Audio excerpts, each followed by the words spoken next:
បន្ទាប់ពីខ្ញុំបានធ្វើបទបង្ហាញចប់មានបងស្រីម្នាក់គាត់និយាយថាអូនឯងបកាយនិយាយឯងមានដងពីកំណើតមែនសួស្តីអ្នកទាំងអស់គ្នាចឹងអ្នកទាំងអស់គ្នាគិតយ៉ាងម៉េចដែរចំពោះអ្នកដែលគាត់ពូកែនិយាយឬក៏គាត់មានទំនាក់ទំនងល្អចំពោះខ្ញុំវិញខ្ញុំក៏ធ្លាប់គិតថាអ្នកខ្លះគាត់មានដងពីកំណើតដែរប៉ុន្តែចំពោះបទពិសោធន៍របស់ខ្ញុំផ្ទាល់គឺសម្រាប់ខ្ញុំគឺខ្ញុំរៀនសូត្រពីវាអញ្ចឹងបើពីកាលពី7ឆ្នាំមុនបើត្រឡប់ពីអតីតកាលខ្ញុំជាមនុស្សអៀនច្រើនមនុស្សគ្មានទំនុកចិត្តលើខ្លួនឯងមិនដឹងថានិយាយពីណាពីក្បាលទៅកន្ទុយគួរឈរបែបណាគួរសម្លឹងមុខរបស់ទស្សនិកជនបែបណាតើគួរតាក់ទាញចំណាប់អារម្មណ៍របស់ទស្សនិកជនបែបណាគឺអត់ដឹងទាំងអស់ហើយខ្ញុំចេះពេញខួរក្បាលតែអត់ដឹងនិយាយមិនទេតែអ្នកទាំងអស់គ្នាដោយសារតែខ្ញុំមានក្តីសម័យមួយគឺខ្ញុំចង់ផ្លាស់ប្ដូរវាខ្ញុំចង់ក្លាយទៅជា motivational speaker ម្នាក់ដែលអាចចែករំលែកនៅគំនិតល្អៗនៅក្នុងការរស់នៅទៅកាន់មនុស្សជុំវិញខ្លួនអញ្ចឹងខ្ញុំចង់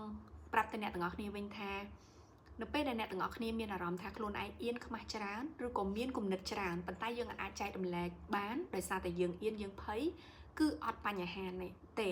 អាហ្នឹងគឺជាអារម្មណ៍ធម្មតារបស់មនុស្សយើង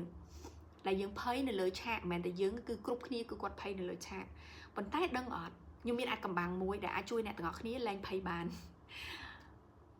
កុហកអីអាហ្នឹងមិនមែនថាយើងឈប់ភ័យនៅតែភ័យប៉ុន្តែយើងធ្វើបាននោះគឺអ្នកទាំងអស់គ្នាត្រូវតែមានក្តីសម័យអញ្ចឹងគ្រប់ពេលដែលអ្នកទាំងអស់គ្នាភ័យខ្លាចខ្ញុំចង់សួរអ្នកទាំងអស់គ្នាវិញថាតើអ្នកទាំងអស់គ្នាចង់ខ្លាចទៅជាមនុស្សបែបណាចង់ទៅខ្លាចជាមនុស្សដែលនៅតែភ័យអញ្ចឹងរហូតឬក៏ចង់ទៅខ្លាចជាមនុស្សម្នាក់ដែលមានជំនាញហើយអាចចែករំលែកទៅកាន់មនុស្សជុំវិញខ្លួនអ្នកទាំងអស់គ្នាបាន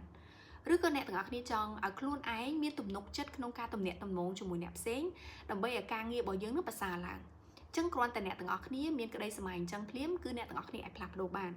ព្រោះដឹងអត់ថាការទំនាក់ទំនងឬក៏ការនិយាយសាធារណៈនេះគឺជាជំនាញមួយដែលយើងអាចរៀនបានហើយអ្នកទាំងអស់គ្នាអាចចំណាយពេលត្រឹមតែ3ទៅ6ខែប៉ុណ្ណោះក្នុងការរៀនវាសម្រាប់មូលដ្ឋានគ្រឹះមួយចំនួនដើម្បីឲ្យអ្នកទាំងអស់គ្នាក្លាយជាអ្នកដែលមានទំនាក់ទំនងប្រសើរជាងមុនចឹងខ្ញុំអាចចែករំលែកចំណុច2ដែលខ្ញុំបានធ្វើទី1ខ្ញុំបានចូលរួមនៅក្នុង community មួយហៅថា Toastmaster Club ដែលនៅខ្មែរយើងមានប្រហែលជា10 club អញ្ចឹងបើសិនជាអ្នកទាំងអស់គ្នាចាប់អារម្មណ៍អាចសួរព័ត៌មានបន្ថែមបានខ្ញុំនឹងតម្លាក់ព័ត៌មានផ្សេងៗនៅ comment ខាងក្រោម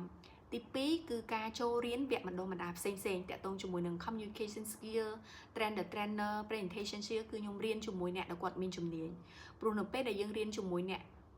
មានជំនាញគឺគាត់អាចចែករំលែកបទពិសោធន៍ពិតៗហើយនៅពេលដែលយើងធ្វើវាគាត់នឹងជួយវាតម្លៃយើងថាចំណុចណាដែលយើងធ្វើល្អហើយចំណុចណាដែលយើងគួរកែប្រែអញ្ចឹងម្ដងទៀតបើសិនជាអ្នកទាំងអស់គ្នាមានអារម្មណ៍ថាភ័យខ្លាច